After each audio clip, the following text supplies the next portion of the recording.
ஆளுமைகளுக்கு இயேசுவின் செய்து முடிக்கும் திறன் என்பதை பற்றி உங்களோடு பகிர்ந்து கொள்ள விரும்புகிறேன்.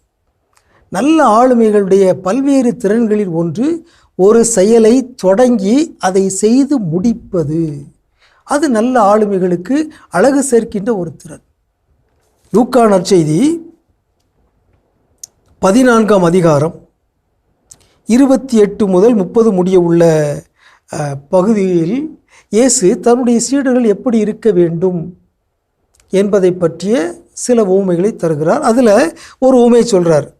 உங்களில் யாராவது ஒருவர் கோபுரம் கட்ட விரும்பினால் முதலில் உட்கார்ந்து அதை கட்டி முடிக்க ஆகும் செலவை கணித்து அதற்கான பொருள் வசதி தம்மிடம் இருக்கிறதா என பார்க்க மாட்டாரா? ஆகவே ஒரு செயலை தொடங்குவதற்கு முன்பாக திட்டமிட வேண்டும், சிந்திக்க வேண்டும், பொருளாதார மற்றும் உழைப்பு சார்ந்த செலவுகளை ஆய்வு செய்ய வேண்டும். இயேசுடைய ஆளுமை பாருங்கள். சீடர்கள் திட்டமிடுபவர்களாக இருக்க வேண்டும், சிந்திப்பவர்களாக இருக்க வேண்டும். இல்லாவிட்டால் அதற்கு அடித்தளமிட்ட பிறகு அவர் கட்டி முடிக்க இயலாமல் இருப்பதை பார்க்கும் யாவரும் ஏளனமாக. 30வது இறைமொழி, இம்மனிதன் கட்டத் தொடங்கினால் ஆனால் முடிக்க இயலவில்லை என்பார்களே. ஆகவே முடிக்க இயலவில்லை என்பது ஏளனத்துக்குரிய ஒன்று, கட்டி முடிப்பது என்பது பாராட்டுக்குரிய ஒன்று. ஒரு செயலை தொடங்கி செய்து முடிப்பது பாராட்டுக்குரிய ஆளுமை திறன்.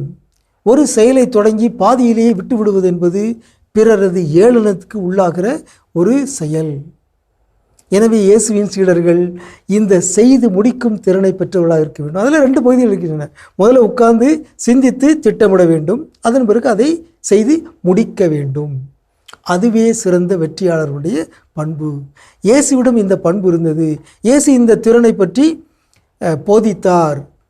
நாமும் இந்த செய்து முடிக்கின்ற திறன் உடையவர்களாக வாழ்வோமாக.